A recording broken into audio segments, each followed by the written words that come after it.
Hello viewers, today we are going to cover rest of the models and they are can, its past form could, may and its past form might. The class will be interesting today because you are going to learn a lot of sentence pattern and I want your special attention for the digestion of these four models.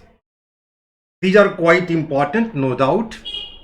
Need not to say that these models are also used according to its area. Once again, you have to pay a special attention upon the area in which these four models are going to be used. So without wasting the time, let us switch over towards the modals can, may, could and might. We are learning the sentence and sentence pattern. One single sentence of learning will make you successful for framing more than 100 sentences. And if you do that one immediately, instantly, naturally, you can see your own development. So whatever the sentence pattern you are learning through this digital classroom, you must imitate that. You must try to form new sentences according to your own thought, according to your own imagination. So let us see first the difference between can and may. After that, we will learn the application, the use of could and might. Let us see that one. Can and may. Both are modals. Both are not controlled by the subject. Can gives you the meaning of sakna. In Hindi, it is known as sakna. Whereas may also give you the sense of sakna. It means the meaning of both the modals, can and may, is sakna. Is it not confusing? Because both provides the same meaning. Your brain will start thinking that both gives the same meaning, then it will be very difficult to use them. No doubt, you are saying right. But we should not have any sort of confusion regarding its uses because we pay a special attention upon the areas of can and areas of may. And if we think like that, if we understand like that, naturally there should not be any confusion. Can और मे दोनों का अर्थ सकना है, लेकिन दोनों का प्रयोग अलग अलग होता है और ये अलग अलग प्रयोग को अलग अलग क्षेत्रों के आधार पर ही हम सीख सकते हैं. इससे दोनों के बीच अंतर भी स्पष्ट हो जाएगा और साथ साथ हम एरिया को भी जान सकेंगे कि किस एरिया में हम कैन का प्रयोग करेंगे और किस एरिया में हम मे का प्रयोग करेंगे. तो चलते हैं और सीखते हैं सबसे पहले कैन का एरिया को. दोनों सेम मीनिंग देता है लेकिन दोनों का प्रयोग अलग अलग क्षेत्रों में होता है. कैन का जो प्रयोग करते हैं तो इसके द्वारा हम फिजिकल स्ट्रेंथ को दिखलाते. Physical strength, physical strength it means शारीरिक ताकत. जिस वर्क में, जिस काम में आपका शारीरिक ताकत का प्रयोग हो रहा है, आपको कैन का प्रयोग करना चाहिए। जहां कहीं भी शरीर की ताकत लगेगी, बड़ा सहज है समझ पाना, जहां कहीं भी शरीर की ताकत लगेगी हम कैन का प्रयोग करेंगे। जैसे मैं इस पत्थर को उठा सकता हूं, मैं तेज गति से दौड़ सकता हूं, वह यहां आ सकता है। इन सारी सेंटेंसेस में आप देख रहे हैं कि उस कार्य को पूरा करने में ताकत की जरूरत है। मैं दौड़ सकता हूं, वह चल सकता है, वह इस बेंच को उठाकर वहां रख सकता है। जहां भी शारीरिक ताकत की आवश्यकता होगी हम कैन का प्रयोग करेंगे। और आप ये बात जानते हैं अच्छी तरह से कि 13 मॉडल्स जो आपके सामने मैं रखा, सबका स्ट्रक्चर, सबका पैटर्न, सबकी संरचना एक ही होती है। सिर्फ एरिया को दिमाग में रखना होता है। सबसे पहले हम सब्जेक्ट को लिखते हैं, उसके बाद मॉडल को, उसके बाद V1 को, उसके बाद ऑब्जेक्ट को, और ऑब्जेक्ट के बाद सेंटेंस के बचे हुए शब्दों को अरेंज कर देते हैं। अब कैन, कैन के द्वारा हम शारीरिक ताकत को दिखलाते हैं। जैसे वह इस पत्थर को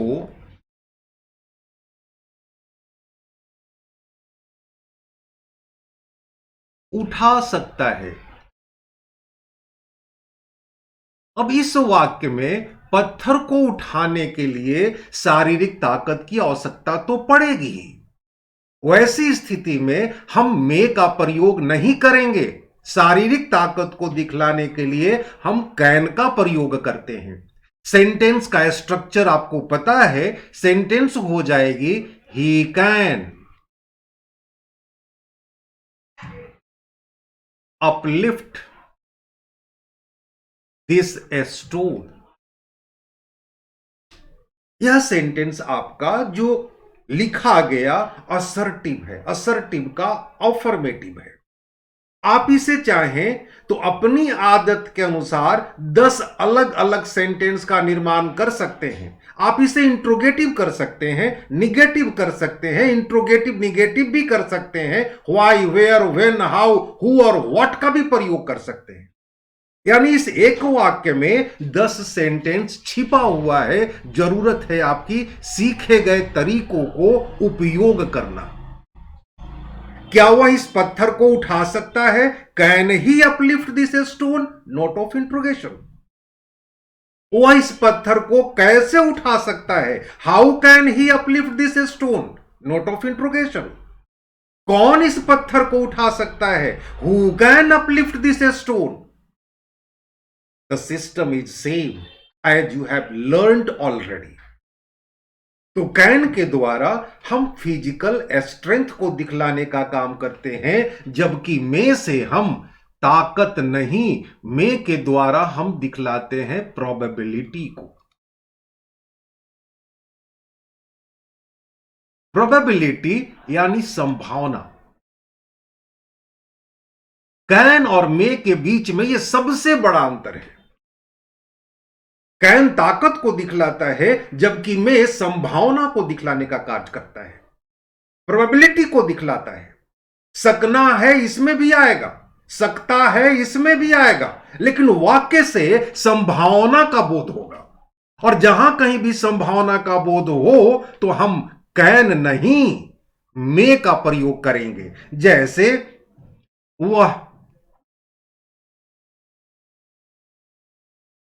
आज पटना से आ सकता है। जरा आप सोच कर देखें, विचार करें, क्या इस वाक्य में शारीरिक ताकत का बोध हो रहा है या संभावना का? ऐसे अनेकों सेंटेंस बनेंगे। आज वर्षा हो सकती है, वह यहां पहुंच सकता है। ऐसे जितने भी वाक्य होंगे जिसमें संभावना का बोध होगा, हम मे का प्रयोग करेंगे और सेंटेंस हो जाएगी। स्ट्रक्चर आपकी जानकारी में है। He may come from Patna today. The first difference between can and may. Can stands for physical strength, whereas may stands for probability. पहला अंतर आपको क्लियर हो चुका होगा। हम दूसरा अंतर भी देखते हैं, दोनों के बीच में क्या अंतर है, क्या फील्ड है। दूसरा प्रयोग हम लोग करते हैं कैन का, तो वह क्षेत्र हो जाता है एबिलिटी। एबिलिटी यानी योग्यता।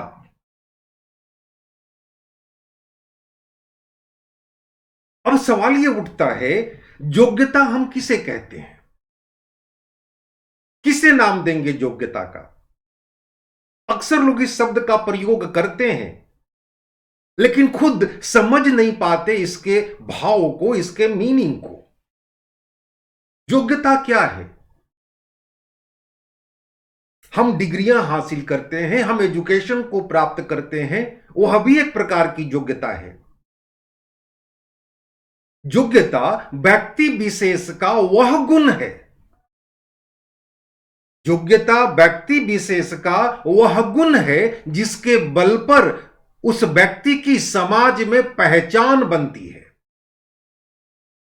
योग्यता व्यक्ति विशेष का वह गुण है जिसके बल पर उस व्यक्ति की पहचान समाज में बनती है।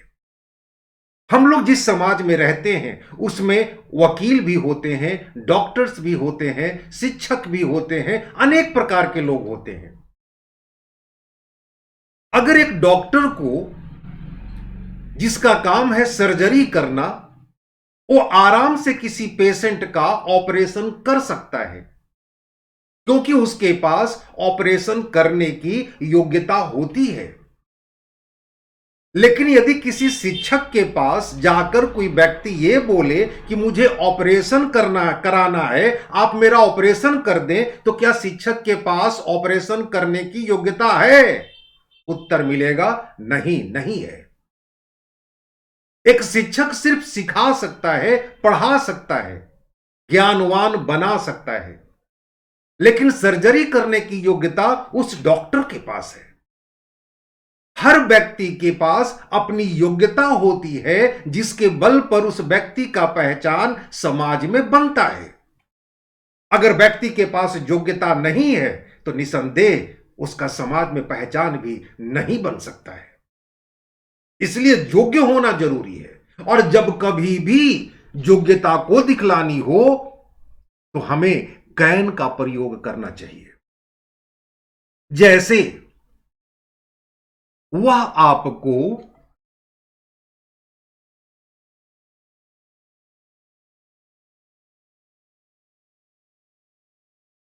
अंग्रेजी सिखा सकता है।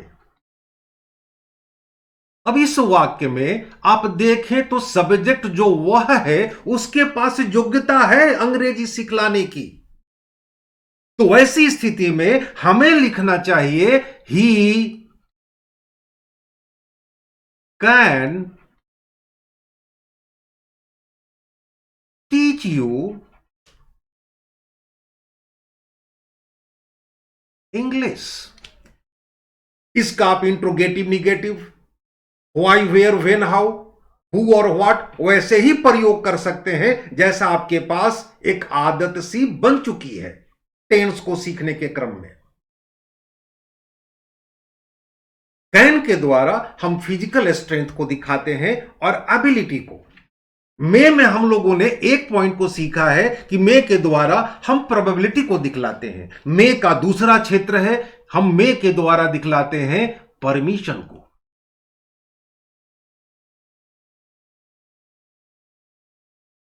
परमिशन मीन्स अनुमति,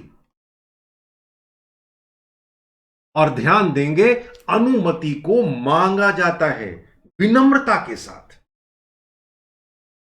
हमें विनम्रता दिखलानी होती है जब कभी भी हम किसी से परमिशन लेते हैं, अनुमति मांगते हैं।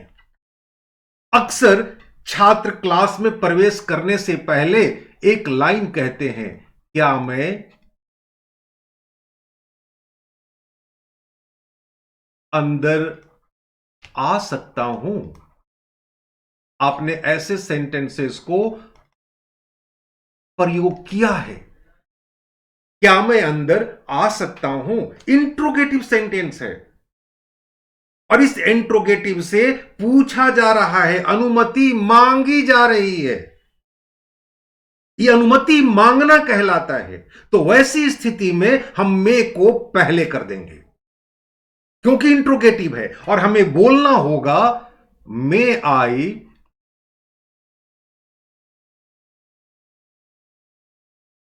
कम इन। अब एक छोटा सा प्रश्न मेरे मस्तिष्क में आ रहा है, मैं आपके साथ शेयर करना चाहता हूं। जरा सोच कर देखें, हिंदी को थोड़ी देर के लिए रोक दें, सिर्फ इंग्लिश को सोचें। बड़ा आनंद आएगा इसको समझने और सीखने में। अगर कोई छात्र कैन के जगह, जैसे he can uplift this stone के जगह अगर ऐसा लिख दे, ही मे अपलिफ्ट दिस स्टोन, तो इसका अर्थ क्या हो जाएगा? इसका अर्थ हो जाएगा कि वह इस पत्थर को उठा भी सकता है और नहीं भी उठा सकता है, क्योंकि संभावना का बोध कराता है मैं। और यदि कोई छात्र यह कह दे कि he can come from Patna today, he can come from Patna today, इसका अर्थ यह निकल जाता है कि वह पटना से आज आ सकता है, और ग्रंटेड है, फिजिकल ताकत के बल पर, शारीरिक ताकत के बल पर वो पटना से आ सकता है। कितना अर्थ का अनर्थ निकल रहा। यदि आप कह देते हैं ही, दूसरे सेंटेंस को देखें, ही मे टीच यू इंग्लिश, इसका अर्थ हो जाता है वह आपको अंग्रेजी पढ़ा भी सकता है और नहीं भी पढ़ा सकता है, क्योंकि मे स्टैंड फॉर प्रोबेबिलिटी। और यदि आपने मे के क्षेत्र में, परमिशन वाले सेंटेंस में मे के जगह कैन कर देते हैं, can I come in, can I कम इन, तो यह उदंडता हो जाएगा। ऐसा बोलना उदंडता की श्रेणी में जानी जाएगी, मानी जाएगी। कैन आई कम इन का अर्थ हो जाएगा कि यदि आपने अनुमति दे दिया तो अच्छी बात है, और यदि नहीं दिया तो हम शारीरिक ताकत के बल पर क्लास में प्रवेश करेंगे, जो कि एक प्रकार की अपने आप में उदंडता है। और कैन का प्रयोग परमिशन मांगने के लिए, अनुमति मांगने के लिए हमें नहीं करना चाहिए। I hope you understand very well the difference, two difference between can and may. एक डिफरेंस को और देखते हैं। इस कैन के द्वारा आप चाहो तो इसके द्वारा आप दिखला सकते हो पावर को, अधिकार को। पावर यानी जो आपके पास शक्ति है उसको दिखलाने का यह काम करता है, यानी यह ऑथोरिटी को दिखलाता है।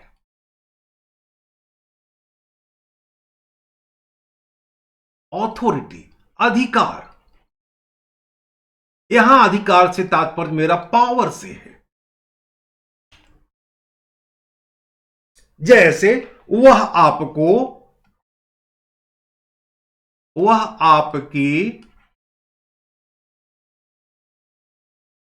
नौकरी समाप्त कर सकता है।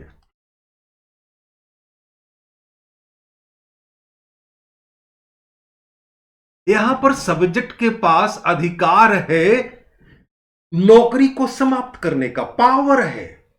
ये वो अधिकार नहीं है जो नाउन पर दिखलाते हैं। यहां पर पावर है, ऑथराइज्ड है वो व्यक्ति, ऑथोरिटी है उसके पास, नौकरी देने का भी और नौकरी से निकालने का भी। इस तरह के अधिकार को दिखलाना हो तो हमें कैन का प्रयोग करना चाहिए। जैसे जिले का एसपी किसी सिपाही को चाहे तो सस्पेंड कर सकता है, क्योंकि एसपी साहब के पास अधिकार है एक सिपाही को उसकी अनुशासनहीनता पर सस्पेंड करने का या नौकरी से डिसमिस करने का? क्या एक सिपाही को अधिकार है एसपी को सस्पेंड करने का? उत्तर मिलेगा नहीं, सिपाही के पास यह अधिकार नहीं है। क्या एक स्कूल के प्राचार्य को चपरासी यह कह सकता है कि घंटी बजाइए? उत्तर मिलेगा नहीं, चपरासी कोई अधिकार नहीं है। लेकिन एक स्कूल के प्राचार्य को यह अधिकार है कि वो अपने अधीनस्थ जो कर्मचारी है उसको यह कहे कि घंटी बजा दो, समय हो चुका है। तो इस तरह के अधिकार को दिखलाने का कार्य जब करना हो तो हम कैन का प्रयोग करेंगे और सेंटेंस हो जाएगी he can terminate your job। आप इस वाक्य को भी interrogative, negative, why, where, when, how, who और व्हाट से सजा सकते हैं, यूज कर सकते हैं। अब तीसरा अंतर देखते हैं मे के साथ, और यह बहुत ही महत्वपूर्ण है। एक नया सेंटेंस सीखने का मौका मिल रहा है यहां पर आपको, और आप एकदम गौर से समझेंगे इसको। मे का हम प्रयोग करते हैं डिजायर को दिखलाने के लिए। डिजायर मीन्स इच्छा। बहुत गौर से समझेंगे, एक नया सेंटेंस पैटर्न आ रहा है, यह इच्छा को दिखलाता है। यदि मैं आपसे पूछूं यह इच्छा किसके पास होती है तो उत्तर मिलता है मानव के पास। जानवरों के पास भी, पशु पक्षियों के पास भी इच्छाएं होती होंगी, लेकिन हम उनकी बातों को समझ नहीं पाते, हम उनकी इच्छाओं को जान नहीं पाते क्योंकि उनके पास भाषा नहीं है। लेकिन मानव के पास जो इच्छाएं पैदा होती है उनके पास भाषा है, वो अपनी भाषा से अपनी इच्छाओं को अभिव्यक्त कर सकते हैं। तो ये तीसरा में जो हम लोग सीख रहे हैं, ये में इच्छाओं को दिखलाने का काम करता, मानवीय इच्छाओं को दिखलाने का काम करता। यदि मैं आपसे पूछूं ये इच्छाएं मानव के पास कितने प्रकार की होती हैं,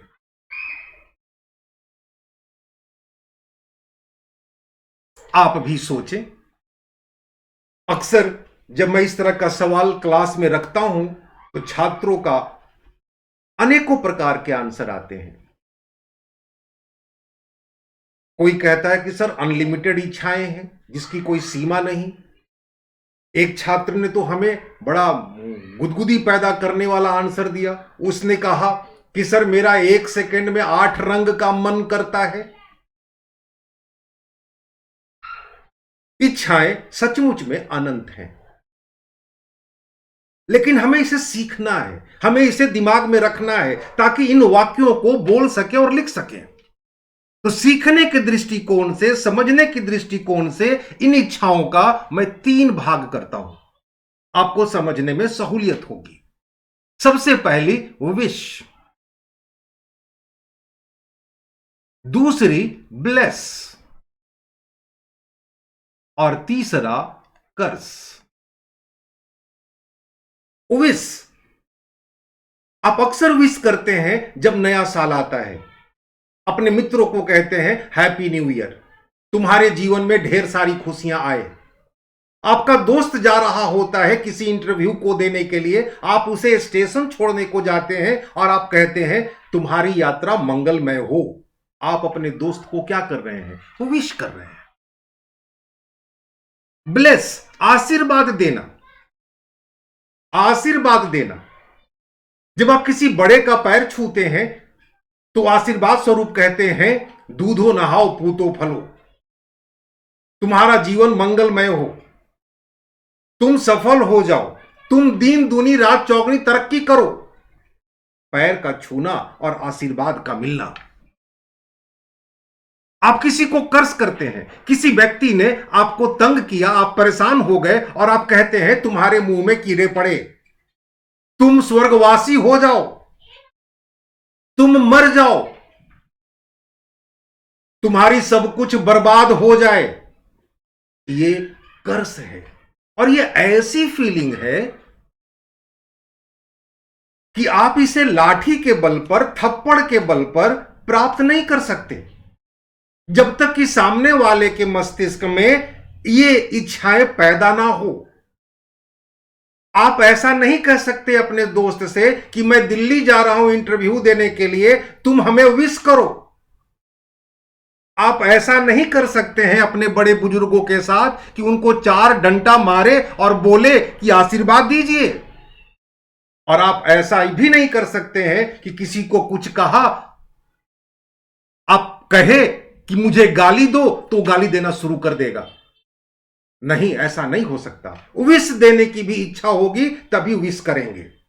किसी का कॉलर पकड़ करके नहीं कहा जा सकता कि तुम मुझे बोलो हैप्पी न्यू ईयर। किसी को मार कर नहीं कहा जा सकता कि मुझे आशीर्वाद दो। और किसी को थप्पड़ लगा करके आप ये नहीं कह सकते हैं कि तुम मुझे श्राप दो, गाली दो। नहीं होगा। श्राप भी तब भी निकलेगा, कर्ज भी तभी निकलेगा जब उसकी इच्छा होगी। आशीर्वाद भी तभी निकलेगा जब व्यक्ति को आशीर्वाद देने की इच्छा होगी, जब आप उनका पैर छुएंगे। विश भी करने की तभी इच्छा होगी जब उस व्यक्ति के मन में आपके प्रति श्रद्धा का भाव होगा। अगर श्रद्धा का भाव नहीं है, सम्मान का भाव नहीं है, तो व्यक्ति विश नहीं करेगा। आशीर्वाद देने का इरादा नहीं है, वह आशीर्वाद नहीं देगा। और कर्ज भी किसी को कॉलर पकड़ करके नहीं मांगा जा सकता। ये तीनों इच्छाएं मानव मस्तिष्क में पैदा होती हैं, और इच्छाओं को व्यक्त करने वाला जो सेंटेंस होता है उसे हम जानते हैं ऑप्टेटिव सेंटेंस के नाम से। इसे याद रखेंगे। ऑप्टेटिव सेंटेंस की ही जिम्मेवारी है मानवीय इच्छाओं को अभिव्यक्त करने का। पांचों प्रकार के सेंटेंस का अपना अपना कार्य है।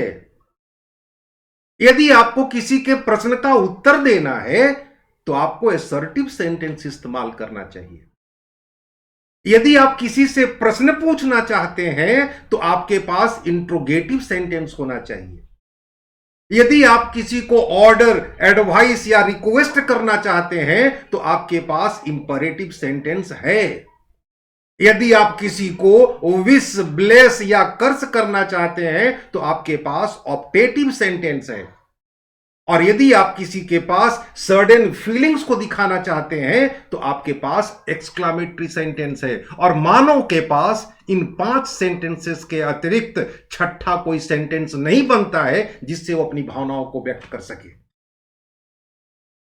यही वो 5 है, और इसे एक छात्र को याद रखना चाहिए। ऑप्टेटिव सेंटेंस बनता कैसे है, सबसे पहले इसको देख लेते हैं और कंफ्यूजन में बिल्कुल नहीं जाएंगे। ऑप्टेटिव सेंटेंस की शुरुआत होती है में से। गौर करेंगे, में के बाद आता है सब्जेक्ट, उसके बाद हम V1 को लाते हैं, उसके बाद ऑब्जेक्ट, और ऑब्जेक्ट के बाद डॉट डॉट डॉट जो सेंटेंस में बचा हुआ है आप डाल दीजिए, और लास्ट में एक ऐसा चिन्ह देना कभी नहीं भूलते। This sign is known as note of exclamation. Note of exclamation. This is not note of interrogation. This is note of exclamation. सबसे पहले में, उसके बाद सब्जेक्ट, उसके बाद वर्ब का फर्स्ट फॉर्म, उसके बाद ऑब्जेक्ट, उसके बाद बाकी सेंटेंस के बचे हुए शब्द, और अंत होता है नोट ऑफ एक्सक्लेमेशन से। यदि ऐसा सेंटेंस आप लिख रहे हैं तो वह आपका ऑप्टेटिव सेंटेंस होगा। और ऑप्टेटिव सेंटेंस का मात्र एक कार्य है विश, ब्लेस एंड कर्स को अभिव्यक्त करना, मानवीय इच्छाओं को अभिव्यक्त करना। वो इच्छाएं जो मानव मस्तिष्क में, मानव मन में पैदा होती हैं। ध्यान रहे, ऐसा ही एक स्ट्रक्चर और होता है। इसको भी समझ लेते हैं तो कंफ्यूजन दूर दूर तक नहीं रहेगी।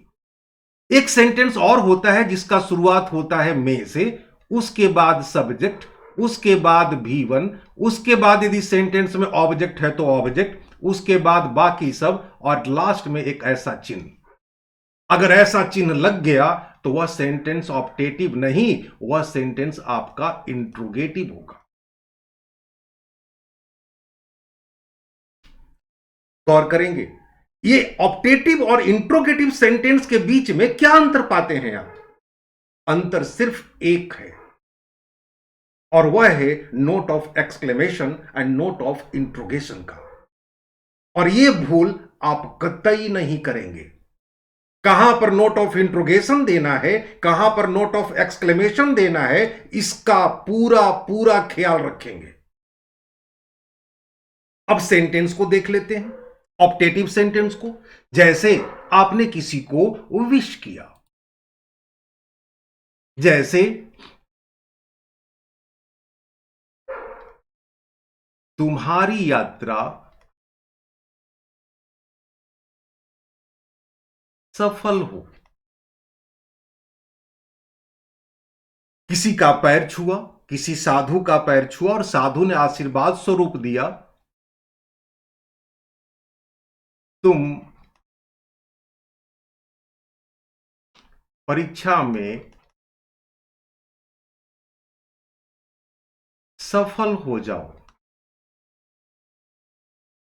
किसी को आपने तंग किया और उसने कहा, तंग करने के उपरांत एक श्राप दिया, तुम्हारी जीभ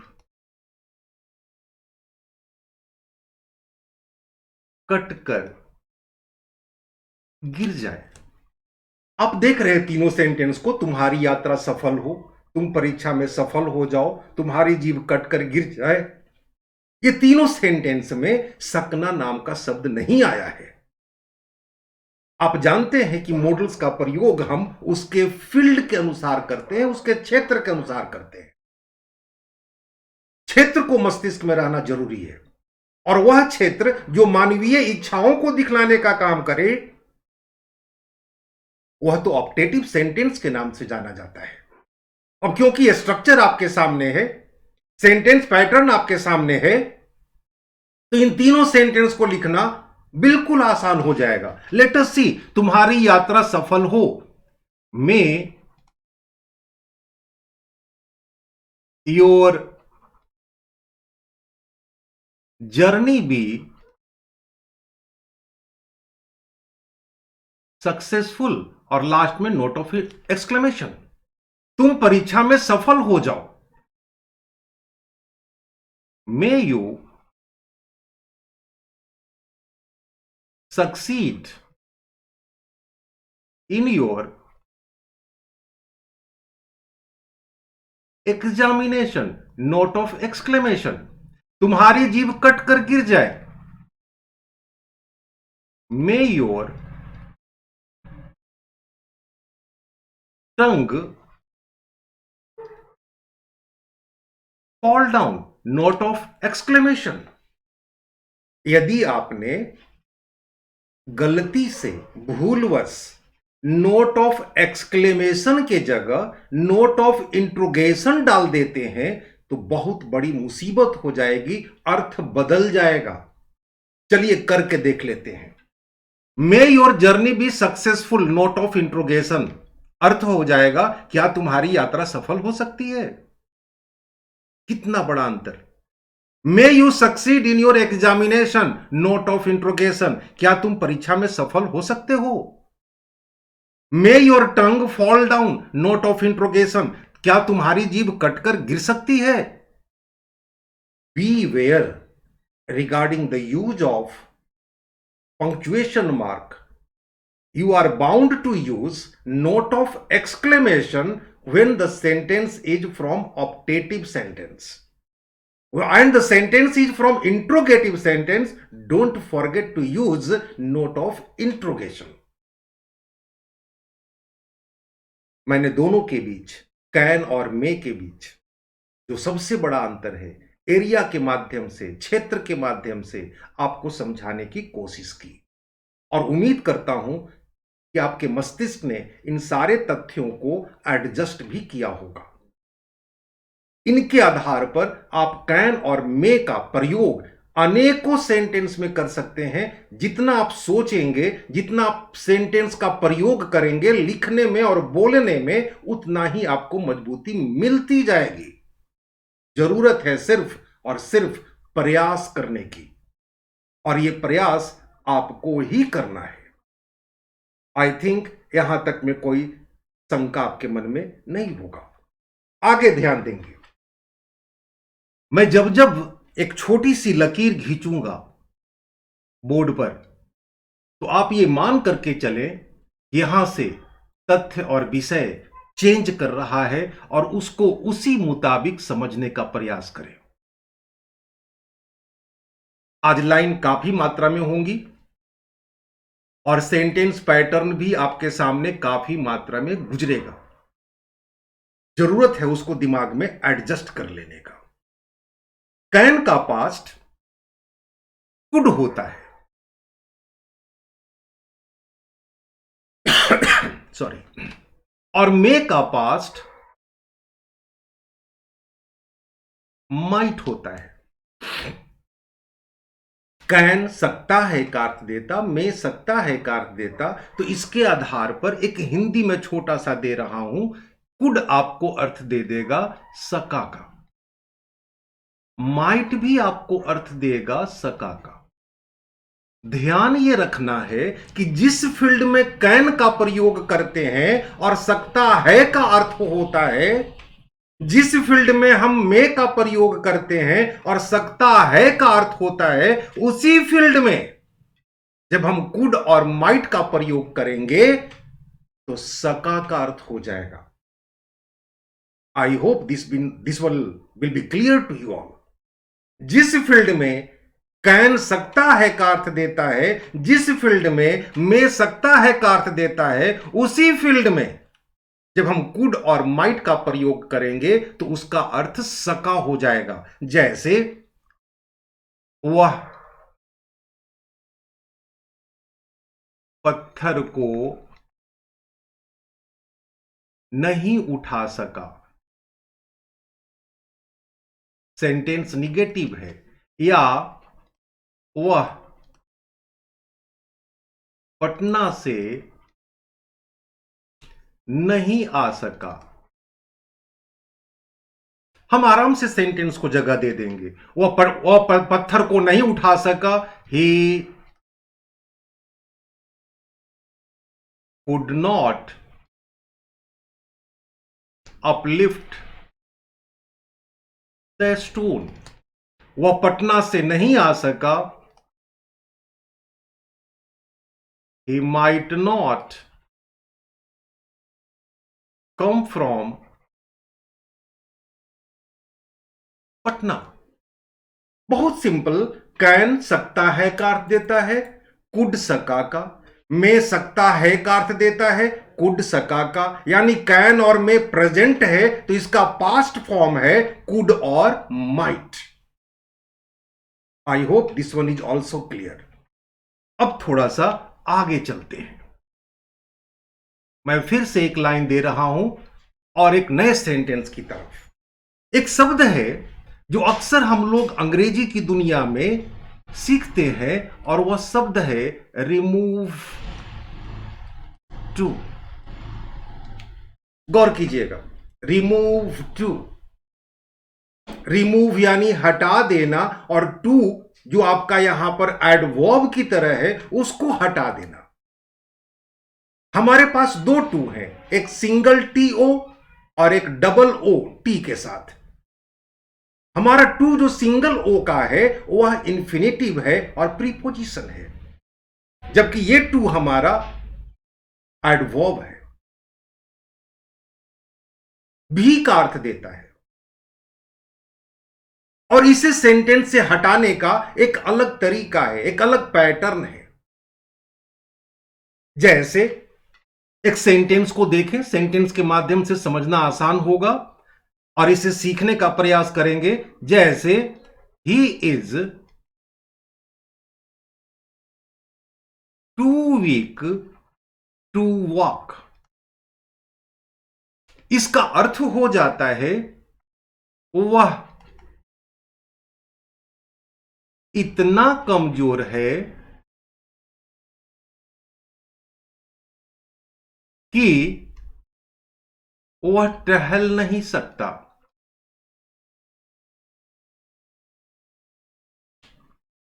ही is too weak to walk, वह इतना कमजोर है कि वह टहल नहीं सकता, या वह इतना कमजोर है कि वह टहल नहीं सकता। अब इस वाक्य में टू है। अक्सर परीक्षाओं में यह क्वेश्चन आ जाता है कि आप टू को रिमूव करके लिखें। तो ध्यान देने की बात यह होगी कि जब हम इस टू को रिमूव करेंगे, इस टू को रिमूव करने के लिए हमें एक शब्द का प्रयोग करना होगा, और वह शब्द होगा सो।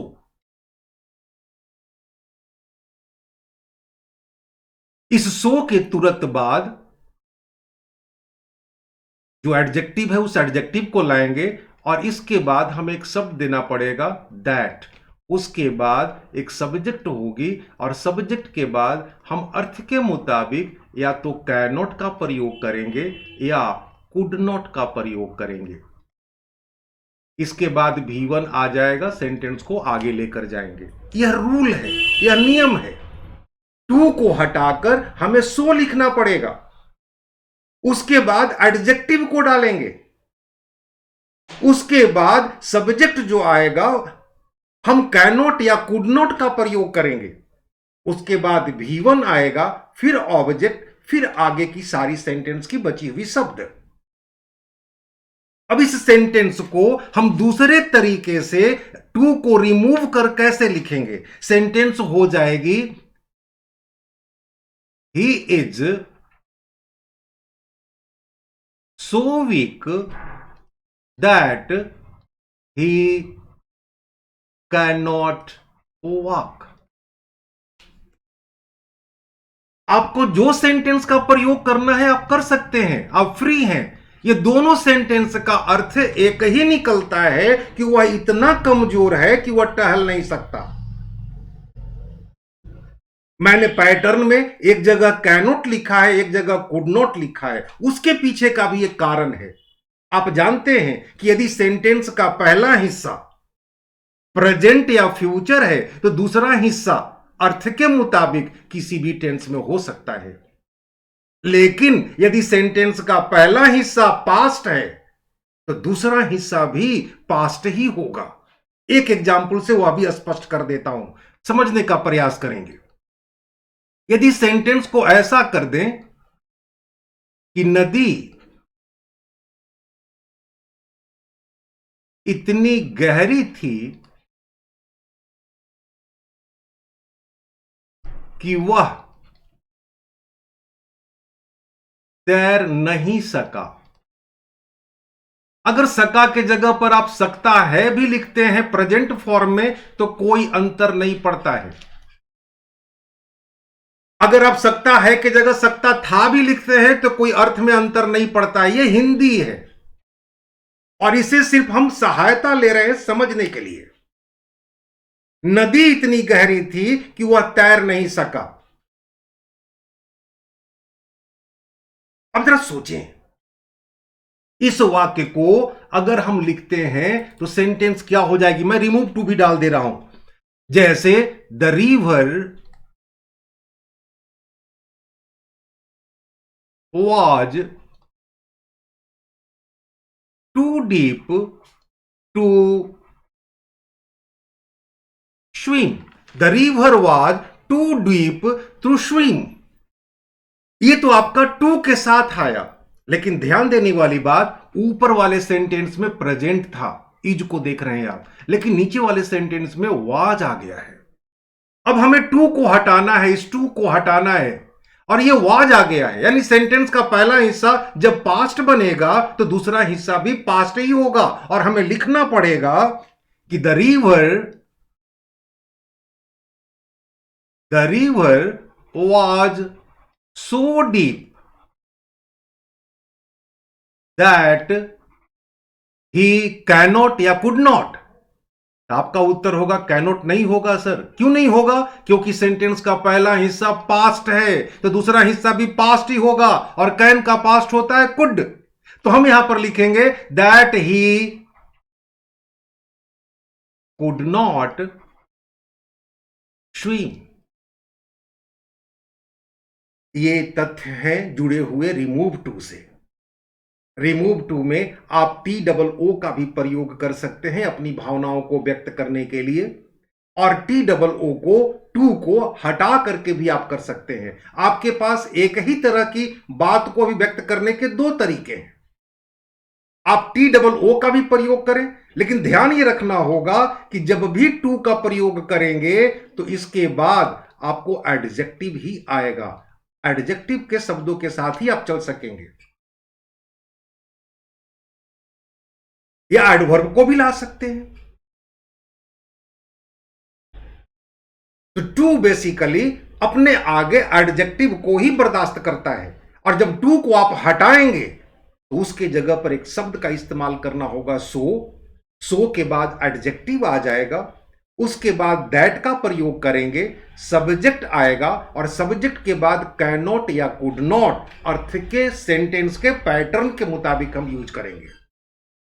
आई hope this one is quite clear to you all regarding the uses and changes of remove to।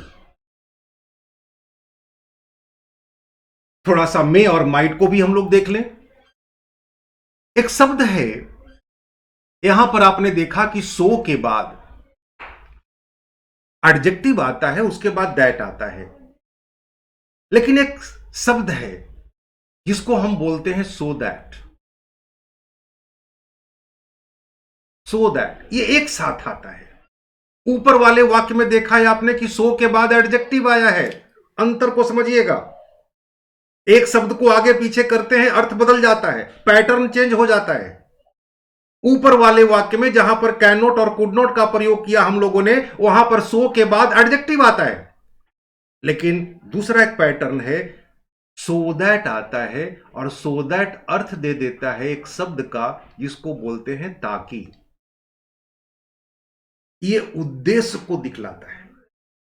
और सो दैट के बाद जब सब्जेक्ट होगा, और सब्जेक्ट के बाद जो मॉडल्स आएगा वह या तो होगा मे या तो होगा माइट। अब यह बताने की आवश्यकता नहीं है कि मे कब होगा, माइट कब होगा। अगर सेंटेंस का पहला हिस्सा पास्ट रहा तो दूसरा हिस्सा में माइट आएगा, क्योंकि माइट पास्ट है। और यदि सेंटेंस का पहला हिस्सा प्रेजेंट या फ्यूचर रहा तो दूसरा हिस्सा अर्थ के अनुसार उसी में प्रेजेंट में ही रहेगा। इसको वाक्य से समझते हैं, जैसे वह मेहनत करता है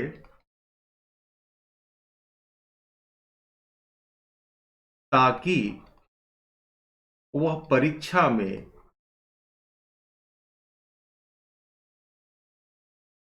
पास कर जाए।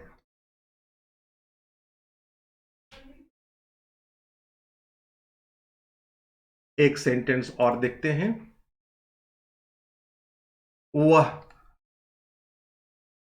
उसने मेहनत किया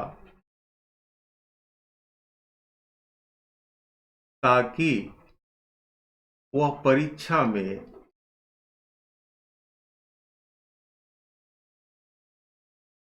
पास कर जाए। दोनों सेंटेंस मैंने एक ही तरह के लिखे हैं, लेकिन दोनों में बड़ा गंभीर अंतर है। ऊपर वाले सेंटेंस वर्तमान को दर्शा रहा है, जबकि नीचे वाला सेंटेंस पास्ट को दर्शा रहा है। अंतर को समझिएगा, टफ नहीं है, आसान है, सिर्फ थोड़ी सी ध्यान देने की जरूरत है। और यदि एक सेंटेंस को आपने सीखा तो लाखों सेंटेंस आप लिख सकेंगे, बोल सकेंगे। और आज की पीरियड में अनेकों प्रकार की सेंटेंस आ रही है सामने। सबको दिमाग में रखना है और उस पर अभ्यास करना है। आप स्वयं सोचने की क्षमता रखते हैं, सोचें। जिन चीजों को आप डिजिटल एजुकेशन के माध्यम से सीख रहे हैं, एक चीज को सीखने के बाद आप उस पर दिमाग चलाएं, उस प्रकार के सेंटेंस और सोचें, उसको मस्तिष्क के अंदर कन्वर्ट करें इंग्लिश में, और यदि संभव है तो डायरेक्ट अंग्रेजी में ही सोचें। वह मेहनत करता है ताकि वह परीक्षा पास कर जाए। वह मेहनत करता है ताकि वह परीक्षा पास कर जाए। It means present indefinite. हमें लिखना चाहिए ही लेबर्स, ताकि, सो दैट, क्योंकि सेंटेंस का पहला हिस्सा प्रेजेंट है, सो that he may pass in the examination.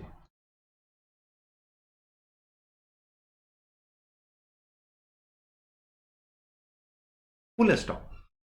कितना इजी है, रनिंग हैंड में लिख सकते हैं, सिर्फ समझने की जरूरत है। नीचे वाला सेंटेंस, उसने मेहनत किया, यानी पास्ट इंडेफिनिट। हमें लिखना चाहिए ही लेबर्ड। ही लेबर्ड, सेंटेंस का पहला हिस्सा पास्ट है तो दूसरा हिस्सा भी पास्ट होगा, चाहे हिंदी में जो भी हो। He laboured so that he might pass in the examination।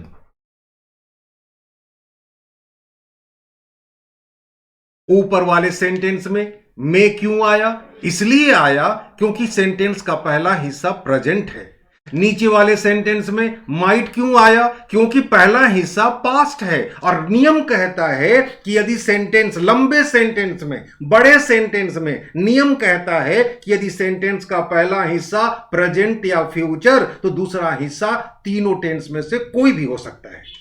लेकिन यदि सेंटेंस का पहला हिस्सा पास्ट है तो दूसरा हिस्सा पास्ट ही होगा। I hope this sentence is also clear to you, in which we can show our purpose by the help of so that followed by may and might. And in remove to, you can use so plus adjective, then that, afterwards subject, cannot, could not and rest of the words. उम्मीद है यह pattern भी आपको clear हो चुका होगा। आगे बढ़ते हैं। इस कुड और माइट से हम कुछ और सेंटेंसेस को सोच सकते हैं। गौर कीजिएगा। जैसे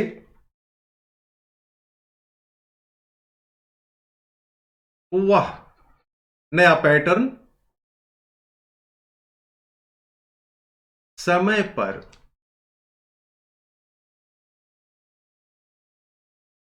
पहुंच सकता था। वह समय पर पहुंच सकता था।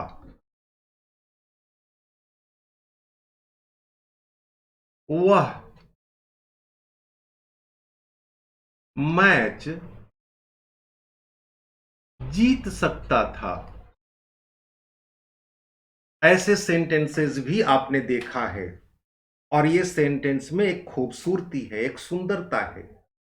सुंदरता क्या है कि जब इन वाक्यों को बोलते हैं तो वह असर्टिव का अफर्मेटिव होता, लेकिन उसका अर्थ निगेटिव होता। ये इसकी खूबसूरती है इस प्रकार के सेंटेंसेस की। वह समय पर पहुंच सकता था, मतलब वह समय पर नहीं पहुंचा, पास्ट इंडेफिनिट। वह मैच जीत सकता था, मतलब उसने मैच को नहीं जीता, पास्ट इंडेफिनिट। और पास्ट इंडेफिनिट को लिखना आपको आता है। एक दूसरा एक्सप्रेशन आप आज सीखेंगे। जब सकता था हो सेंटेंस में तो पैटर्न क्या हो जाएगी? पैटर्न को सबसे पहले पहचाने, हम सबसे पहले लिखेंगे सब्जेक्ट को, क्योंकि इसमें ताकत है, पहुंचने का भाव है, तो हम यहां पर लाएंगे कुड को। और कुड अकेले नहीं आएगा, इसकी थोड़ी सी इज्जत करेंगे। और जब भी मॉडल्स को हम इज्जत देते हैं तो हैव का देते हैं, हैज हैड का नहीं देते। हैव को लाएंगे, हैज को कभी भूल करके भी नहीं।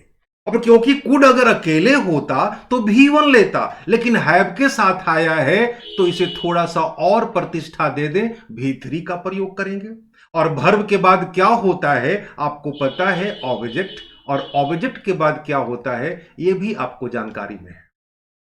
वह मैच जीत सकता था, यहां पे कुछ संभावना का भाव है, तो ऐसी स्थिति में पास्ट है, हम माइट को लाएंगे, यानी पैटर्न हो जाएगी। हम सबसे पहले लाएंगे सब्जेक्ट को, उसके बाद माइट को, इसके साथ थोड़ा सा इज्जत दें और वह शब्द है हैव के बाद वर्ब के थर्ड फॉर्म, उसके बाद ऑब्जेक्ट, उसके बाद बाकी बचे हुए शब्द और सेंटेंस तैयार। अब आप आराम से लिख सकते हैं इन वाक्यों को, कोई टफ नहीं, कोई भारी नहीं। जरूरत है आपको प्रैक्टिस करने की ऐसे वाक्यों पर। अगर 20-50 वाक्यों पर आपने प्रतिदिन प्रैक्टिस कर डाली, यह दौलत आपके पास आ जाएगी। वह समय पर पहुंच सकता था, इट मीन्स आप कर सकते हैं he could have reached in time। In time phrase है जिसका अर्थ होता है समय पर। He could have reached in time। अगर आप इसको इंट्रोगेटिव निगेटिव करना चाहते हैं, क्योंकि एक ही वर्ब है, जिन वाक्यों में एक ही वर्ब होगा उनका interrogative negative why where when how आप बिल्कुल वैसे ही कर डालें जैसा कि आप पूर्व में सीख चुके हैं, टेंस के लेक्चर में आपने देखा है। क्या वह समय पर पहुंच सकता था? Could he have reached in time. वह समय पर नहीं पहुंच सकता था, he could not have reached in time. वह समय पर कैसे पहुंच सकता था? How could he have reached in time. जितना आप बोलने का लिखने का प्रैक्टिस करेंगे, आपकी जुबान, आपकी हाथ उसको अपने अंदर आत्मसात करेगी। वह मैच जीत सकता था, इसको भी लिखना आसान। इसे हम लोग लिखेंगे he might have won the match। Win, own third form. He might have won the match। Interrogative करना चाहते हैं, might he have won the match। Negative करना चाहते हैं, he might not have won the match। उसने match को क्यों नहीं जीता था? Why might he have won the match। आप जितने सेंटेंस चाहें प्रयोग करें। आज की पीरियड में हम लोगों ने सीखा सकता है, दूसरा हम लोगों ने सीखा सका, तीसरा हम लोगों ने सीखा रिमूव टू, कैसे हम टू को हटाएं, चौथा हम लोगों ने सीखा मे और माइट के सहारे कैसे अपने उद्देश्य को दिखलाएं। फिर आपने सीखने का काम किया सकता था को माइट हैव और कुड हैव के साथ, और अब एक और बच रहा है जिसको हम जानते हैं सकेगा के नाम से, इसे भी सीख लेते हैं। गौर कीजिएगा, अगर आप सकता था तक के काम को कर लिए हैं तो एक सकेगा का बड़ा सुंदर सा सेंटेंस पैटर्न बनता है, जैसे वह अब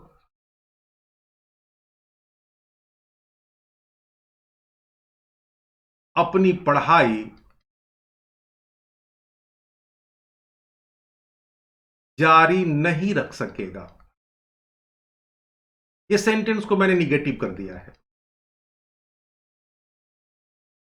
वह अब फुटबॉल नहीं खेल सकेगा। महसूस होता है कि पैर में कोई खराबी आ गई है। तुम अब चल नहीं सकोगे, लगता है कोई सब शारीरिक समस्या है। तो ऐसे सेंटेंस जिसमें सकेगा का भाव हो, उसको लिखने का एक अलग तरीका है, हमें उसको लिखना चाहिए। उसकी पैटर्न हो जाती है, सबसे पहले हम लोग लिखते हैं सब्जेक्ट को, उसके बाद विल बी या शैल बी, उसके बाद एक शब्द डालते हैं एबल टू, और टू के बाद आपको पता है V1 ऑब्जेक्ट अदर वर्ड्स। इसको याद करने का तरीका बड़ा आसान है। Shall be will be able to बराबर सकेगा, shall be will be able to, ये आपको सकेगा का अर्थ देगा। अब टू के बाद क्या होगा? तो V1 object, will be shall be के पहले क्या होगा? तो subject. It's quite easy to understand.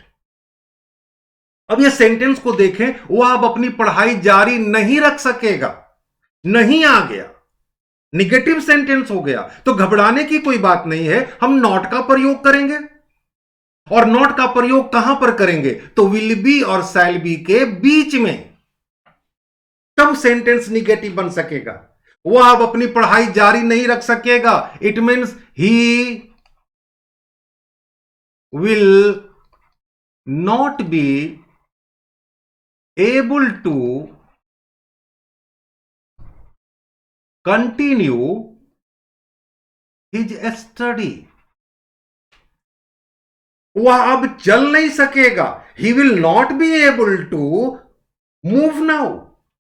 तुम अब खेल नहीं सकोगे। You will not be able to play.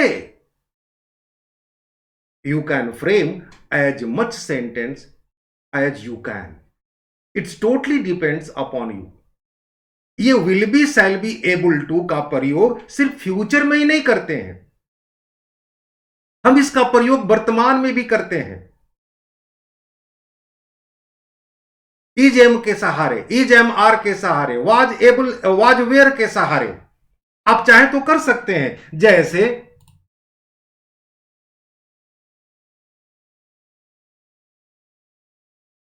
अगर आप कहते हैं मैं बैठ नहीं सकता,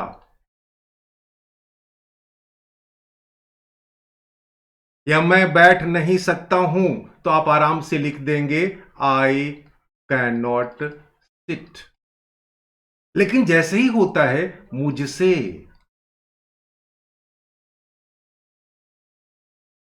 बैठा नहीं जाता है, भाव लगभग लगभग एक ही जैसा है, लेकिन एक्सप्रेशन बदल जाएंगे। अब इस वाक्य में हमें क्या करना पड़ेगा? हम प्रेजेंट के साथ इज एम आर के साथ एबल टू का प्रयोग करेंगे। आप चाहें तो अगर भूत का कोई सेंटेंस हो, पास्ट का कोई सेंटेंस हो, तो was able to, were able to का भी प्रयोग कर सकते हैं। क्योंकि ये वर्तमान का सेंटेंस है, तो हम आराम से ऊपर वाले सेंटेंस के अनुसार ऐसा लिख सकते हैं, I M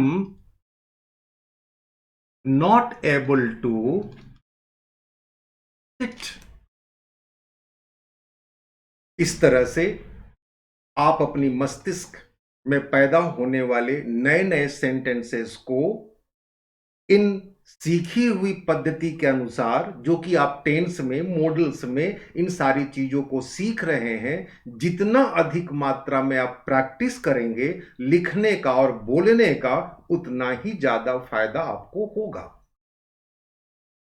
in these classes I am just giving you the concept of making the sentence. Why sentence? Because sentence is only the thing by which we can develop our writing and speaking. In our writing and speaking, we speak sentences only. We write sentences only. A sentence means having a single full stop. जब आप एक वाक्य बोलते हैं तो उसमें एक full stop लगता है। यदि आपने 10 वाक्यों में फुल स्टॉप लगाना सीख लिया, यानी 10 वाक्य को लिखना सीख लिया, तो आपने एक पैराग्राफ लिख दिया। यदि आप 10 पैराग्राफ लिख डाला अपनी ज्ञान के बल पर, अपने सीखने के बल पर, तो आपने कहानी या एक निबंध लिख दिया।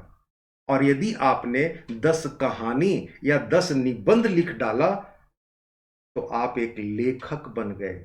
और लेखक बनने की सबसे छोटी इकाई एक सेंटेंस है।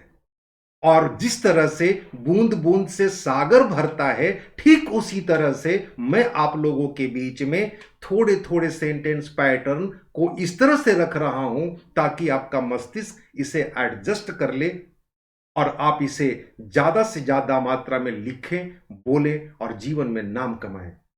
With these words, I conclude the session of today.